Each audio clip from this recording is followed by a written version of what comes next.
Hey guys, Dave here. Welcome to the Centurions Review, the punk rock band of wargame review institutions. This is NATO Division Commander, Leadership Under Fire from SPI. It says it's a fascinating future history simulation game, and the time is 23rd of August, 1985.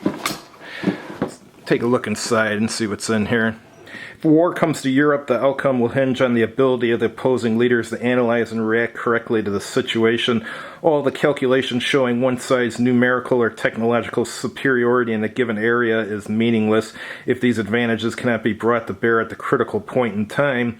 The history of warfare shows time and again that the so-called inferior army can win by mustering its assets at the right place and time, whether it be led by Frederick the Great or Robert E. Lee or Erwin Rommel. Should a general war break out in Europe, speed and accuracy in analysis and reacting accordingly will be critical. Therefore, it is in many ways more important to examine the control structure which must accomplish these tasks than to simply count rifles and tanks. It is the commander and his staff which accomplish this. The staff makes the analysis and the commander the decision based on the analysis. A failure at either point shows the seeds of failure in war. This looks like some background information.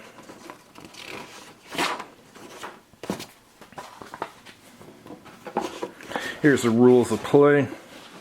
See how many pages this is. It's got pictures of what the counters look like in the back in case you lose one, so you can make a new one. It's got 25 pages of rules. That's actually not that bad for this big of a game. Let me move this box out of the way. Starts out with an introduction, and then it's talking about the counters. They have attack and defense strength on them. Then you got something called a mode marker, which does attacker shifts and has a defensive intelligence value, defensive shifts, and it has a movement allowance. It's some kind of weird movement, or unit rather. Alright, here it's going over all the different counters and definition of terms. And here's the sequence of play. Weather determination segment, operational intelligence, CSP allocation segment, and then the first player turn, which is intelligence phase, asset transfer phase, mode change, force march designation phase, offensive counter battery fire phase, defensive counter battery fire phase, movement and combat phase, and housekeeping phase, and then the second player does their turn, basically the same steps, and you have a game turn record interface at the end of the turn. Now it's going into intelligence rules here.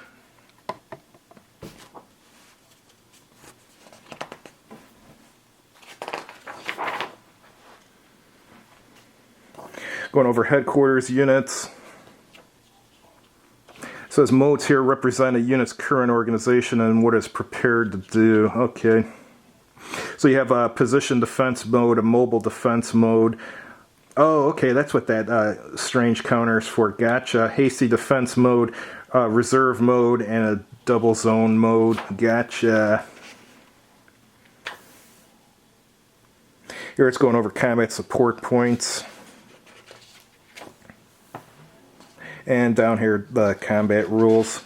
And over here it was movement. Alright, here's one game in it called Advance on Fritzlar, using some of the basic game mechanics. It's intended as an intro to that game. Okay, so this is your intro scenario.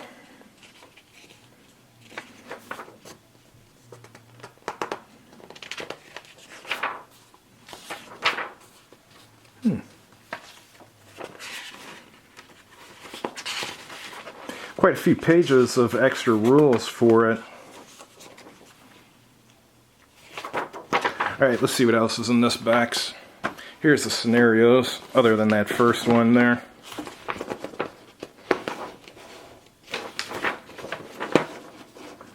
Incident on Bundesstrasse, the thin red line to the green hit fields beyond. Incident on Bundesstrasse 3, the thin red line. Oh, that's a variation of it.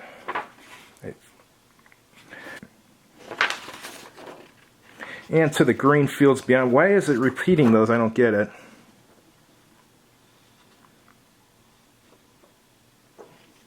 Maybe that's just a different version of the same scenario. I'm not sure yet. I haven't read the rules. Siege of Zingihan, spoiling attack. 11th Cavalry goes for broke in the audacious assault. And here's the scenario charts. Unit appearance, summary by scenario. Here's the 8th Mechanized Division, Soviet 109th Guards Airborne Division. Alright, more Soviet units. U.S. 3rd Armored Division. Here's another scenario, the Russians are coming. Interesting, quite a few scenarios here. We'll get to the map in a minute. Take a look at the counters. Counters, they're what I'd expect from an old SPI game. The artwork's not particularly good, but they look functional. Yeah, a lot of them are double-sided.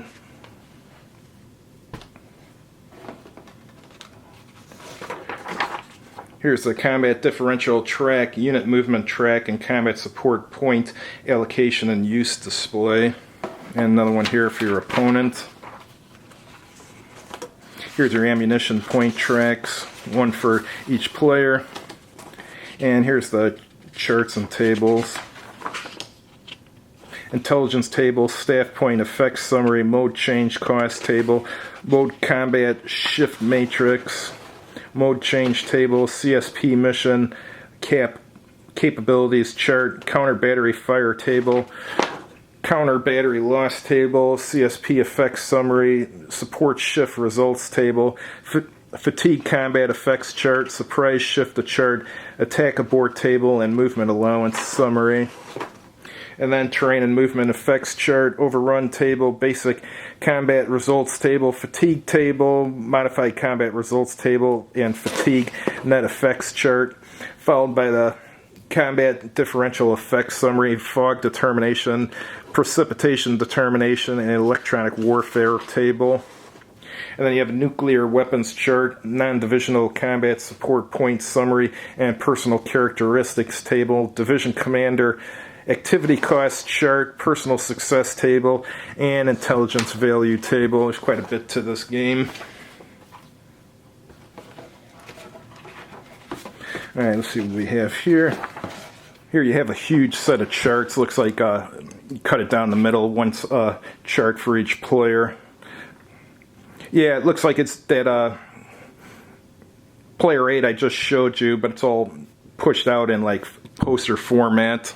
We'll take a look at the maps. Here's the first map. It has everything in sectors here, and has a terrain key on the bottom. Looks alright for an old SPI map. Here's the other map. This one's has a grid layout on it too, and it looks alright. And last, this game includes 2 counter trays and a dice. Other counter trays right under it. Thanks for watching. If you've tried this steroid game, let us know how you liked it. Have a good evening.